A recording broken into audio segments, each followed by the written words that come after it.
ہے کہ اللہ سبحانہ وتعالیٰ سے ایسے ملے کہ رفعت درجات و بدلت سیئات و حسنات، کہ اس کے درجات اللہ بڑھا دے اور اس کے گناہوں کو نیکیوں میں بدل دے۔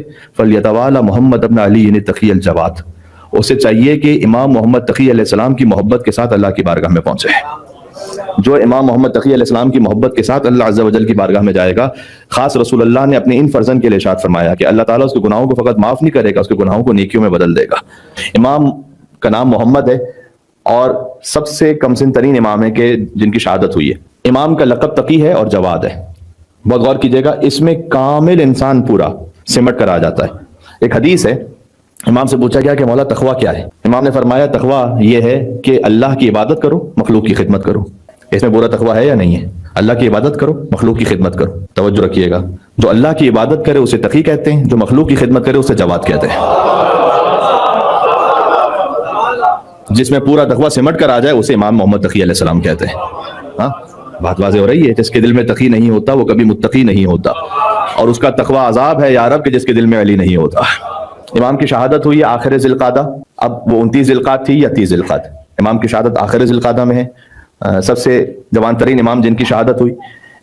آج امام رضا علیہ السلام کے کوثر کی مجلس ہے۔ کیا مطلب ہے اس کا؟ کوثر وہ ہوتا ہے کہ جو ابتر کا تانا دور کر دے۔ امام رضا علیہ السلام کو ابتر کا تانا دیا جاتا تھا جب وہ 48 ایئرس کے تھے اور اب تک کوئی اولاد نہیں تھی، اور اسی بہانے سے پورا فرقہ جو واقفی تھے، جو امام موسیٰ کاظم علیہ السلام کی امامت تک رک گئے اور اس کے بعد انہوں نے امام رضا علیہ السلام کو امام قبول نہیں کیا۔ ان کے بہانوں میں سے ایک بہانہ یہی تھا کہ امام رضا کے یہاں تو اولاد ہی نہیں، تو اگر یہ امام ہے تو ان کے بعد کوئی اولاد ہونی چاہیے نا، ان کی جس سے سلسلہ امامت جاری رہے۔ تو جب ان کی کوئی اولاد نہیں تو انہیں کیسے امام مانے؟ تو آتے تھے امام علیہ السلام سے بحث کرنے، مناظرہ کرنے۔ قیامہ واقفی آیا اور اس نے آ کر کہا کہ مجھے تو نہیں لگتا کہ آپ امام ہیں۔ اب دیکھیے، امام علیہ السلام کا بھی حلم تھا، صبر و ضبط تھا۔ امام نے فوراً اس پہ یہ نہیں کہا کہ تجھ پہ لعنت ہو اللہ کی۔ اس نے کہا مجھے تو نہیں لگتا کہ آپ امام ہیں۔ امام نے کہا تجھے کس چیز نے مجبور کیا اس بات پر کہ تجھے لگے کہ میں امام نہیں ہوں؟ سنے تو صحیح پہلے اس کی بات۔ اس نے کہا اس لیے کہ آپ کی اولاد ہی نہیں ہے۔ امام نے کہا کیا تم مستقبل کو جانتے ہو؟ اس نے کہا کہ اچھا یہ بتائیے گا کہ امام ایک وقت میں ایک ہوں گے یا زیادہ ہوں گے؟ امام نے کہا ایک وقت میں ایک امام ہوگا۔ ہمارے پاس ہسٹری میں کچھ وقت ایسے گزرے ہیں جس میں ایک وقت میں 4 امام تھے، لیکن امامت کے فرائض، منصب امامت پر ایک امام ہے، امام ایک ہوگا۔ اس نے کہا اگر 2 ہوں تو؟ امام نے کہا اس میں سے پھر ایک صامت ہوگا، ایک ناطق ہوگا۔ اگر 2 امام پر اصرار ہے تو پھر ایک صامت ہوگا، ایک ناطق ہوگا، یعنی ایک قرآن اور پھر ایک امام ناطق۔ قرآن بھی تو امام ہے نا، قرآن صامت ہے، امام ناطق ہیں۔ اس نے کہا مجھے نہیں لگتا کہ آپ امام ہیں۔ امام نے کہا تمہیں کس بات نے سوچنے پہ مجبور کیا کہ امام نہیں ہوں؟ امام نے کہا، اس نے کہا آپ کی اولاد نہیں۔ امام نے کہا کیا تم مستقبل سے واقف ہو؟ اس نے کہا کہ مستقبل سے واقف ہو کا کیا مطلب ہے؟ آگے کیا اولاد ہونے والی ہے؟ کیونکہ امام صاحب 48 ایئرس کے ہیں، ابھی تک اولاد نہیں۔ امام نے کہا کہ سیولت مولود اعظم برکۃ منہ لشیعتنا، اللہ مجھے ایک ایسا بیٹا عطا کرنے والا ہے کہ اس سے زیادہ بابرکت بیٹا ہمارے شیعوں کے لیے عطا ہی نہیں ہوا کبھی۔ وہ امام محمد تقی الجواد علیہ السلام ہے، جو امام رضا علیہ السلام سے ابتر کے تانے کو دور کر دیں، وہ کوثر امام رضا علیہ السلام ہے، یعنی امام محمد تقی الجواد علیہ السلام۔ یہ امام علیہ السلام نے کیوں فرمایا؟ اس حیثیت سے تو پھر امام محمد تقی علیہ السلام شبیہ ہے بی بی فاطمہ الزہرا سلام اللہ علیہا بھی ہیں۔ بی بی فاطمہ سلام اللہ علیہا نے ابتر کا تانا دور کیا رسول اللہ صلی اللہ علیہ وآلہ وسلم سے، اور امام رضا علیہ السلام سے ابتر کا تانا دور کیا امام محمد تقی الجواد علیہ السلام نے۔ رسول اللہ کے لیے کوثر بی بی فاطمہ ہے، امام رضا کے لیے کوثر امام تقی الجواد علیہ السلام۔ ان کی مجلس میں آپ تشریف فرمائیں، ذرا احساس کیجئے گا۔ امام علیہ السلام کی والدہ ہیں بی بی سبیکہ نوبیہ، جو حضرت ماریہ قبطیہ کی اولاد میں سے۔ ماریہ قبطیہ جو رسول اللہ کی زوجہ ہیں، اور رسول اللہ کی وہ زوجہ حضرت خدیجہ کے علاوہ واحد زوجہ کہ جن سے اللہ تعالیٰ نے اولاد عطا فرمائی۔ حضرت خدیجہ سلام اللہ علیہ سے بی بی فاطمہ عطا فرمائی، اور ماریہ قبطیہ ان سے حضرت ابراہیم علیہ السلام۔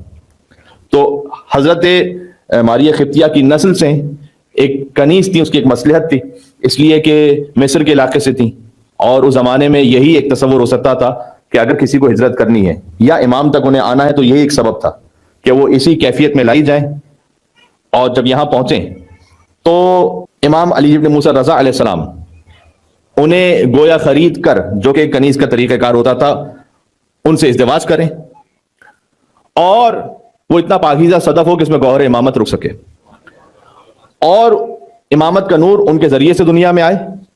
یہاں تک کہ کیا کہنا، میں خود وجد میں ہوں کہ جب رسول اللہ یہ کہیں، حضرت ماریہ قبطیہ کی نسل سے نا، رسول اللہ نے ایک موقع پر کہا تھا کہ بے ابی ابن خیرت الامہ النوبیۃ الطیبہ، میرے بابا عبداللہ قربان ہو جائیں سب سے پاکیزہ کنیز کے بیٹے کے،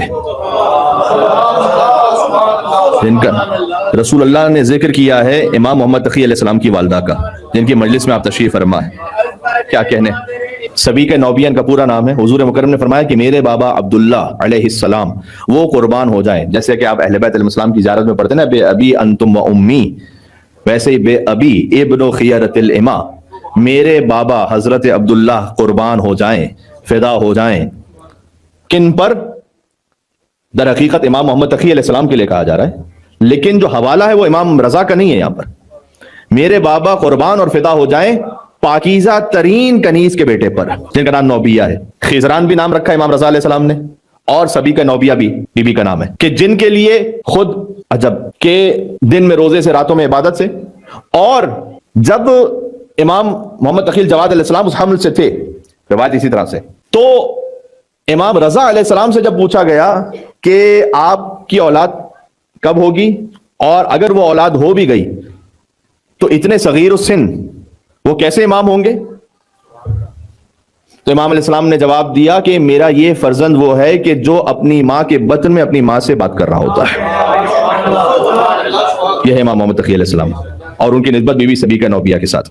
میں امام علیہ السلام کی کچھ احادیث اس لیے پیش کرنا چاہوں گا آپ کی خدمت میں، یہ 9 حدیثیں میں نے منتخب کی ہیں 166 حدیثوں سے۔ ظاہر ہے امام علیہ السلام کا تو ہر کلام ہی نور ہے، تو منتخب کرنے کی کیا وجہ تھی؟ منتخب کرنے کی وجہ یہ تھی کہ جو مجھے سمجھ میں آیا، میری چھوٹی عقل میں جو بات آئی، کہ شاید یہ میں بات پہنچاؤں تو مفید ہو سکے، ورنہ امام علیہ السلام کا کلام سارا ہی کلام نور ہے۔ ان کبھی کوئی ایسی بات ہوتی ہے کہ آپ یہ سمجھتے ہیں کہ آپ اپنی سوسائٹی میں زیادہ کنیکٹ اور ریلیٹ کر پاتے ہیں جس سے۔ امام علیہ السلام نے فرمایا ہے اللہ کی طرف دل سے نیت کرنا یہ اعضاء و جوارح کو تھکانے سے زیادہ رساتر اور افضل ہے۔ پہلی حدیث، دل سے اللہ کی طرف آگے بڑھیں، ہاں فقط ریچولز میں نہیں۔ اٹھتے بیٹھتے بہت سے لوگ ہیں، صحیح معرفت کے ساتھ آگے بڑھیں، علم کے ساتھ آگے بڑھیں، نیت کے ساتھ صحیح آگے بڑھیں۔ کبھی ہم بہت لمبے لمبے اعمال کرتے ہیں۔ آج ایک پیرنٹنگ سیشن ہو رہا تھا پی ایس پی مدرسے میں، تو اس میں نے اس بات کو عرض کیا کہ گھر عبادت کا مقام ہے اور ریاضت کا مقام ہے۔ گھر عبادت خانہ ہے۔ مولانا صاحب عبادت تو مسجد یا امام بارگاہ میں ہوتی ہے، گھر میں کیا عبادت ہوگی؟ گھر میں وہ عبادتیں ہو سکتی ہیں۔ حضور مکرم نے فرمایا کہ اپنے اہل و عیال کے ساتھ کچھ دیر کے لیے بیٹھنا، صمیمیت کے ساتھ، جھگڑا کرتے ہوئے نہیں، صمیمیت کے ساتھ، یہ میری مسجد میں پورے سال کے اعتکاف سے افضل ہے۔ عبادت ہو گئی یا نہیں ہو گئی؟ عبادت ہو گئی یا نہیں ہو گئی؟ ہو گئی عبادت۔ گھر ہے معبد، عبادت خانہ ہے۔ ہاں بات واضح۔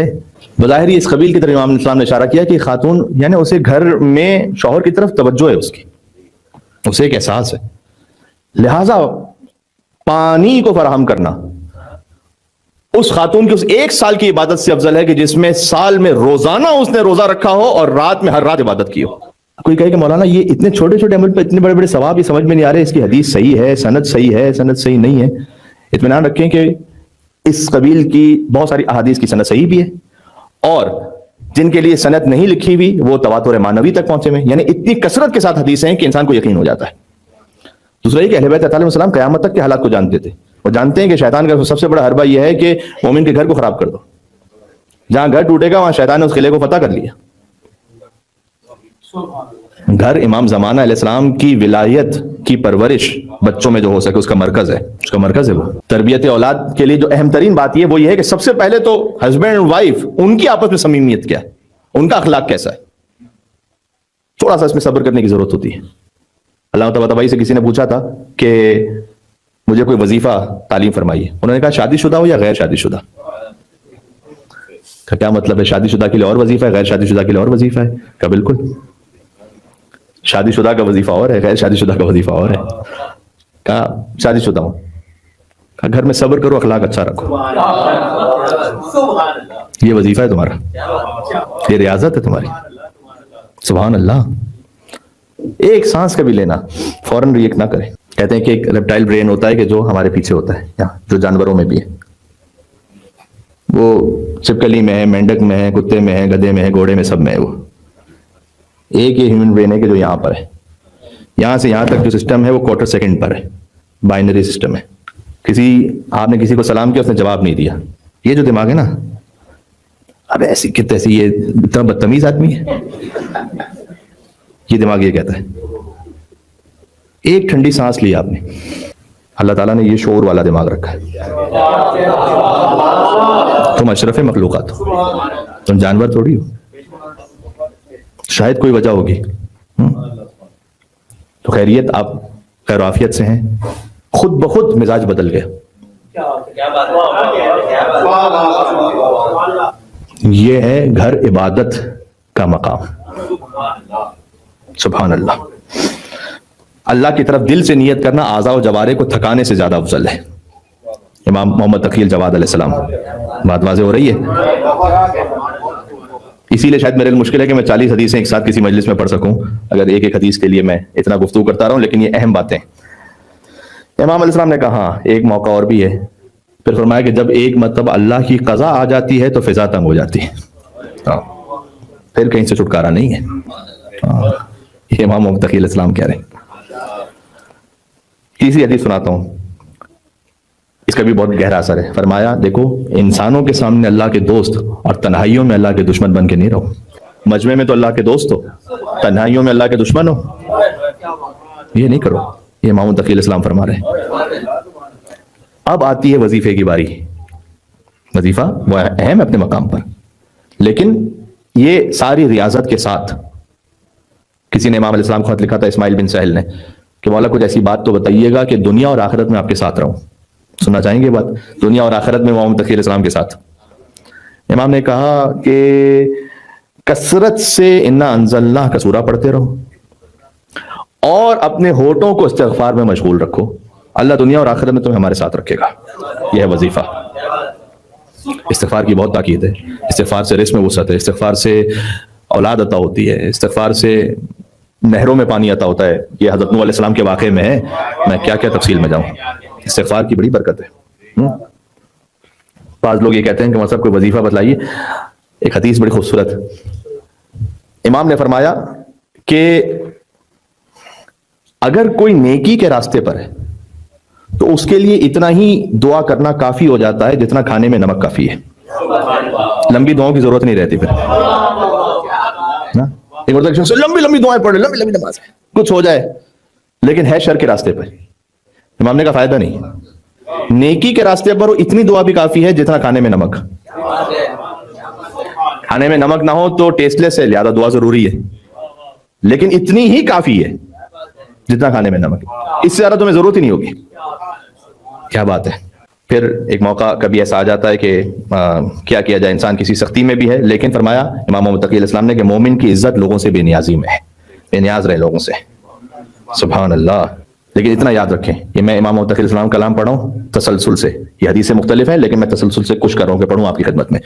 امام نے فرمایا اگر زمین و آسمان کسی کے لیے بند ہو جائے، ایک جاب نہیں، ایک بزنس نہیں، ایک معاملہ نہیں، زمین و آسمان کی ہر شے کسی پر بند ہو جائے اور اس کے دل میں خوف خدا ہو، امام نے کہا وہ اطمینان رکھے کہ اللہ کہیں نہ کہیں سے اس کے لیے گشائش اور راستہ بنا کے رہے گا. ایک عالم دین کا اچھا جملہ ہے کہ مومن کبھی بند گلی میں پھنستا نہیں. بند گلی ہے ہی نہیں، ہے نا. اسٹک ہو گیا سامنے آپ کو راستہ، ایسا کبھی بھی نہیں ہوگا اگر خوف خدا ہے دل میں. راستہ ہے، کوئی نہ کوئی راستہ ہے. سبحان اللہ.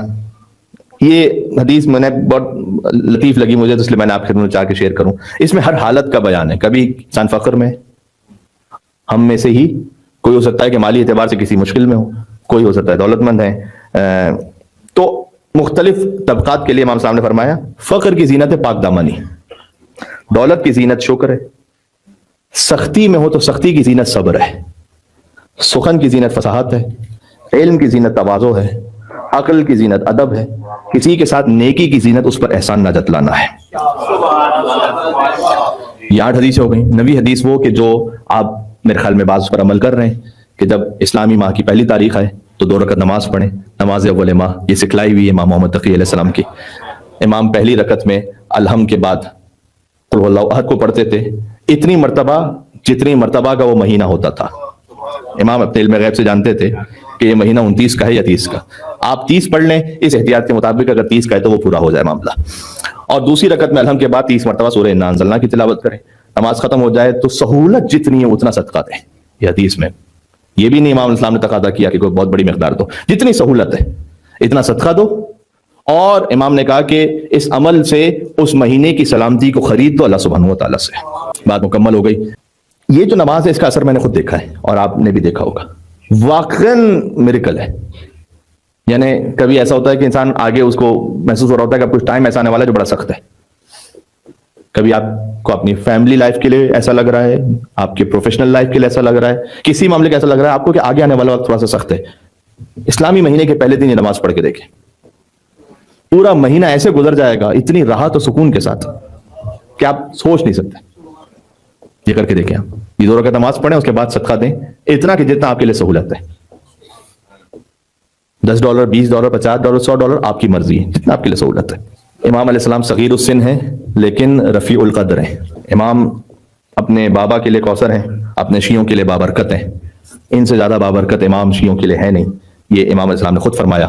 اور آج ان کی شب شہادت ہے.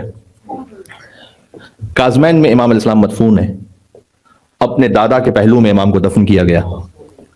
آج پرسہ دینا ہے امام رضا علیہ السلام کو بھی, اور پرسہ دینا ہے امام ہادی علیہ السلام کو بھی. امام محمد تقی علیہ السلام کی دختران کو پرسہ, ان کے فرزند کو پرسہ,